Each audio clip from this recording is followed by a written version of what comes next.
Meena soup வச்சிட்ருக்காங்க கிச்சனில். சுருதி கிச்சனுக்கு போகிறாங்க. இது மாதிரி எனக்கு செஃப்பே கிடைக்கல மீனா, என்ன பண்ணுறதுன்னு தெரியல அப்படின்னு சொல்கிறாங்க. சரி இந்த சூப்பை குடிங்க ஃபஸ்ட்டு அப்படின்னு சொல்லிட்டு சூப்பை குடிக்கிறாங்க. இந்த சூப் ரொம்ப டேஸ்ட்டாக இருக்குது. நீங்களே கம்முனு என்னுடைய ரெஸ்டாரண்ட்டுக்கு செஃப்பாக வந்துருங்களேன், என்னோடய பார்ட்னராக வந்துருங்க அப்படின்னு சொல்லிட்டு சொல்கிறாங்க. ஐயோ அதெல்லாம் தப்பு சுருதி அப்படின்னு சொல்லிட்டு மீனா சொல்கிறாங்க. ரவி அங்கே நின்று எல்லாத்தையும் கேட்டுட்ருக்காரு. ரவியோட மனசை மாற்ற பாருங்கள், கொஞ்சம் கொஞ்சமாக அவரை உங்கள் பக்கம் இழுங்க, ஹோட்டலுக்கு வரவழைங்க அப்படின்னு சொல்லிட்டு சொல்கிறாங்க. நான்லாம் வந்தால் சரி வராது, எனக்கு பூ பிஸ்னஸே இருக்குது, அதனால் நான் வந்தால் சரி வர, அத்தைக்கு ரொம்ப கோவம் வரும், குடும்பத்தில் பெரிய பிரச்சனைலாம் வரும், அதனால் இந்த வேலைலாம் எனக்கு சரி வராது, மன்னிச்சிக்கோங்க சுருதி அப்படின்றாங்க.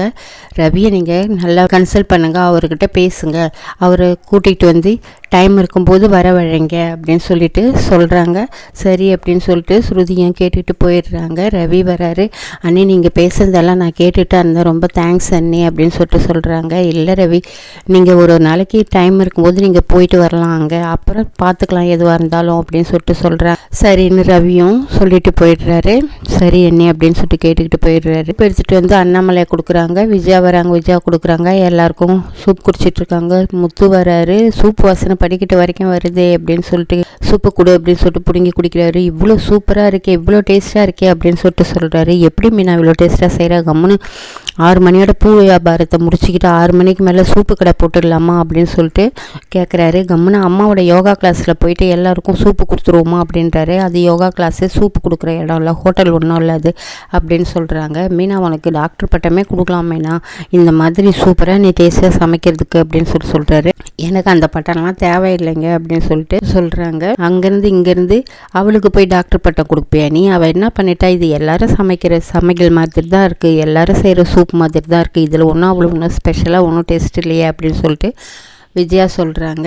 டாக்டர் பட்டம் கொடுக்கணுன்னா அது மனோஜுக்கு தான் கொடுக்கணும் அப்படின்னு சொல்லிட்டு சொல்கிறாங்க. அவன் நிறைய படிச்சிருக்கான் அப்படின்னு சொல்லிட்டு சொல்கிறாங்க. பெரிய பிஸ்னஸ் மேனாகவும் இருக்கான், பெரிய ஷோரூம் வச்சுருக்கான், அவனுக்கு தான் டாக்டர் பட்டம் கொடுக்கணும், கண்டிப்பாக அவன் எனக்கா ஒரு நாளைக்கு டாக்டர் பட்டம் வாங்கிட்டு வந்து வீட்டு வாசலில் நிற்பான் அப்படின்னு சொன்னேன். ஆமா அப்படின்னு சொல்லிட்டு அவர் நல்லா அடி வாங்கிட்டு வந்து வாசலில் நிற்கிறாரு, செவுத்தில் சாஞ்சிக்கிட்டு. அதோ வந்துட்டான் பாரு அப்படின்னு சொல்லிட்டு முத்து போயிட்டு என்னடா என்ன ஆச்சு அப்படின்றாங்க. ரோகிணியும் விஜயாவும் எனக்கு தாங்கி கொண்டுட்டு போய் உட்கார வைங்க, என்னால் நிற்க முடியல அப்படின்னு சொல்லிட்டு சொல்கிறார் மனோஜ். 2 பேரும் தாங்கி கொண்டுட்டு வந்து உட்கார வைக்கிறாங்க. என்ன பிரச்சனை அப்படின்னு சொல்லிட்டு கேட்குறாங்க எல்லாரும். யாராவது அடிச்சிட்டாங்களாடா, இல்லை ஏதோ ஆக்சிடென்ட்டா அப்படின்னு கேட்குறாரு அண்ணாமலை. உடனே மனோஜ் நினைக்கிறாரு, நம்ம உண்மையை சொன்னாக்க நம்மளை அசிங்கப்படுத்திடுவாங்க, அதனால் நம்ம போய் சொல்லணும் அப்படின்னு சொல்லிட்டு, இல்லைம்மா ஒரு டீலர் வர சொல்லியிருந்தாரு, அவங்க வீட்டுக்கு நான் போனேன், அந்த டீலர் நான் போன சமயத்தில் இல்லை, அவங்க ஒய்ஃப் மட்டும் தனியாக இருந்தாங்க, அவங்கக்கிட்ட ஒருத்தன் தப்பாக நடந்துக்க பார்த்தான், அவனை நான் அடித்து உதச்சி வெளியில் அனுப்பிட்டேன், அவனும் என்னை அடிச்சிட்டான், கத்தியால் என்னை குத்த வந்தான், அவனை அடிச்சுட்டு நான்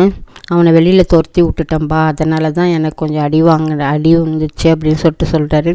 அப்படியே நல்ல காரியம் தான் நீ பண்ணியிருக்க அப்படின்னு சொல்லிட்டு சொல்கிறாரு. முத்து நம்பலை, இதுன்னா நம்புற மாதிரி இல்லைப்பா அப்படின்னு சொல்லிட்டு சொல்கிறாரு. இவன் போயிட்டு அந்த பொண்ணை காப்பாற்ற போன வரைக்கும் கரெக்டு தான், ஆனால் கத்தியால் குத்த வந்தோன்னா அடித்து துரத்திட்டு வந்தேன்னு சொன்ன மாதிரி இது நம்ப முடியல அப்படின்னு சொல்லிட்டு சொல்கிறாரு முத்து.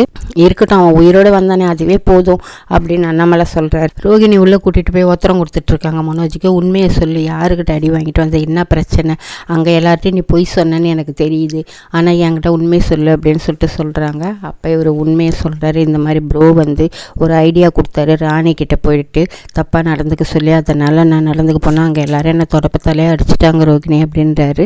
நீ உனக்கு இதுக்கெல்லாம் சரி வராதுன்னு தெரியல, நீ எதுக்கு இந்த மாதிரி வேலைக்கெல்லாம் போனால், அவன்லாம் ஒரு ஃப்ரெண்டுன்னு அவன் சொல்கிற ஐடியாவெல்லாம் நீ கேட்பியா அப்படின்னு சொல்கிறாங்க ரோகிணி. அதான் ரோகிணி தப்பு பண்ணிட்டேன் அப்படின்றாரு. உனக்கே சுயமாக யோசனை பண்ண தெரியாதா அப்படின்னு சொல்லிட்டு கேட்குறாங்க. சாரி ரோகிணி அப்படின்னு சொல்கிறாரு. யோகா கிளாஸ்க்கு போகிறாங்க விஜயா. அங்கே போயிட்டு எல்லாரும் யோகாக்கு ரெடி ஆகுங்க அப்படின்னு சொல்கிறாங்க. அந்த நேரம் பார்த்து சிவன் வராரு. சிவன் பார்வதியை கூப்பிட்டு, பார்வதி ஹாப்பி பர்த்டே அப்படின்னு சொல்லிட்டு பக்கே கொடுக்குறாரு. பார்வதி உனக்கு இன்னைக்கு பர்த்டேவா அப்படின்னு கேட்டுட்டு சிந்தாமணி வராங்க. ஹாப்பி பர்த்டே, உனக்கு இப்படின்னு தெரிஞ்சிருந்தா நான் ஏதாவது உனக்கு வாங்கிட்டு வந்திருப்பேன் கிஃப்ட் அப்படின்னு சொல்கிறாங்க சிந்தாமணி. பார்வதி சிரிச்சுக்கிட்டே கம்முன்னு இருக்காங்க.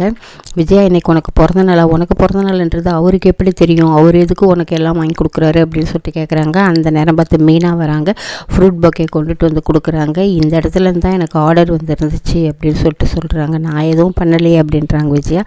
நான் தான் பண்ணியிருந்தேன் சிவன் சொல்கிறாரு. அதை வாங்கி ஃப்ரூட் பொக்கேவை பார்வதிக்கு கொடுக்குறாரு. ரொம்ப நல்லா இருக்குது அப்படின்னு சொல்கிறாங்க பார்வதி. விஜயா அதே பார்த்துட்ருக்காங்க. இன்னொரு பொக்கேவை எடுத்து மாஸ்டருக்கு கொடுக்குறாரு. இது வேறு மாதிரி வித்தியாசமாக இருக்குது அப்படின்னு விஜயா நினைக்கிறாங்க. இது ரெண்டும் இப்படி பேசிக்கிறாங்களே அப்படின்னு நினைக்கிறாங்க. இதை இப்படியே விடக்கூடாது, இப்படி கட் பண்ணணும் அப்படின்னு நினைக்கிறாங்க. சிந்தாமணி நினைக்கிறாங்க எவ்வளோ இந்த ரெண்டுத்துக்கும் பூக்குடைக்கும் ஆச்சு அப்படின்னு சொல்லிட்டு கேட்குறாரு. அவர் 2500 ரூபாய் அப்படின்னு மீனா சொல்கிறாங்க. உங்கள் அக்கௌண்ட்டுக்கு அனுப்பிடுறேன் அப்படின்னு சொல்லிட்டு இவர் அனுப்புகிறாரு. இதை பார்த்த உடனே சிந்தாமணிக்கு ரொம்ப பொறாமையாயிடுது. இதில் வேற இவ சம்பாதிக்க ஆரம்பிச்சிட்டாலா, அப்படியே விடக்கூடாது, இவ்வளோ வளர விடக்கூடாது, இவ்வளோ கட் பண்ணணுமே அப்படின்னு நினைக்கிறாங்க சிந்தாமணி. விஜயா நினைக்கிறாங்க இவங்க 2 பேரும் இப்படியே விட்டால் நம்ம கிளாஸுக்கே ஏதாச்சும் ஆயிடும் போல இருக்கு, இவங்க 2 பேரும் இதே மாதிரி வளர விடக்கூடாது அப்படின்னு விஜயா நினைக்கிறாங்க.